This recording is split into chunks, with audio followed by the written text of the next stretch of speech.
बिस्मिल्लाहिर्रहमानिर्रहीम। अस्सलाम वालेकुम नाज़रीन, आज हम डिस्कस करेंगे statement of an accused and his competency as a witness. 340(2) section CrPC इस हवाले से डील करता है। An accused is a competent witness and he can appear as a defence witness. Requirement इसकी क्या होगी? He must be accuse of an offence of criminal code. ये किसी भी क्रिमिनल कोड में इसका मुल्जिम होना बड़ा जरूरी है इस हवाले से। Against whom criminal proceeding must be instituted, जिसके खिलाफ फौजदारी कार्रवाई का आगाज किया जा चुका हो।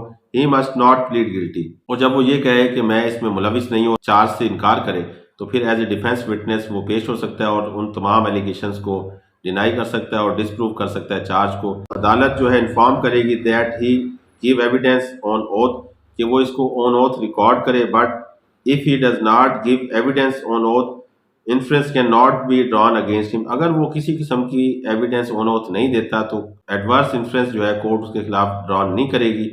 और उसके साथ साथ फर्दर हम देख लेते हैं स्टेटमेंट मेड ऑन ओथ। जब ये लिखी जाएगी तो इसको ऑन ओथ किस तरह से लिखा जाएगा? To give evidence to disprove the charge he must give evidence on oath.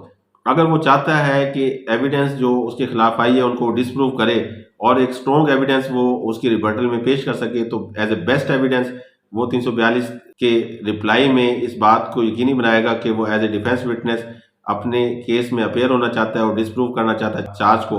तो 340(2) के तहत उसकी स्टेटमेंट ऑन ओथ रिकॉर्ड की जाएगी, उस पर फिर प्रॉपर क्रॉस एग्जामिनेशन होगा और उसके बाद फैक्ट्स और सर्कमस्टांसेस को देखते हुए अदालत कंसीडर कर सकती है।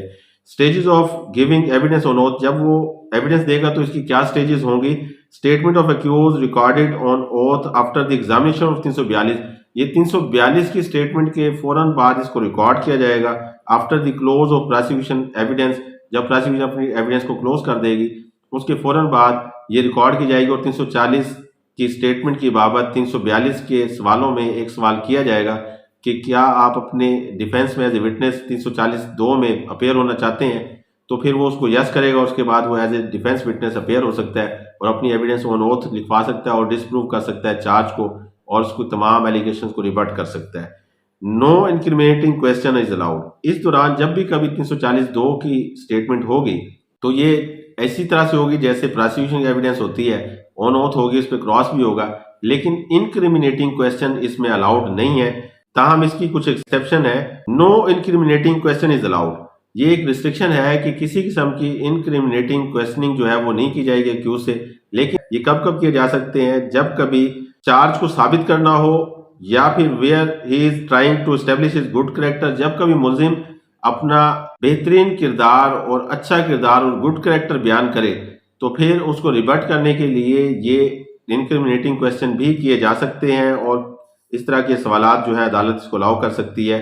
जब वो अपना गुड कैरेक्टर स्टेब्लिश करने की कोशिश कर रहा हो कोई मुल्जिम, जबकि उसका गुड कैरेक्टर ना हो, तो फिर ये किए जा सकते हैं। Where he given evidence for any other person, जब कभी एक्यूज किसी हमराई मुल्जिम की फेवर में कोई शहादत दे रहा हो तो देन भी ये क्वेश्चन किए जा सकते हैं और इसकी जो है अदालत परमिशन दे सकती है। ये थी 340(2) की स्टेटमेंट, जिसका मकसद बेसिकली ये है कि जो कुछ एलिगेशन मुल्जिम के खिलाफ है और जो कुछ शहादत आई है उसको डिसप्रूव कर सके और ऑन ओथ अपना स्टेटमेंट रिकॉर्ड करे और तमाम एलिगेशन को डिनाई कर सके। लेकिन ये ज़रूरी नहीं है, ये कंपल्सरी रिक्वायरमेंट नहीं है कि वो as a witness defence witness अपने केस में अपेयर हो। ये उसकी मर्जी है, अगर वो चाहे तो as a defence witness appear हो सकता है। अब तक के लिए इतना ही। अल्लाह निगहबान।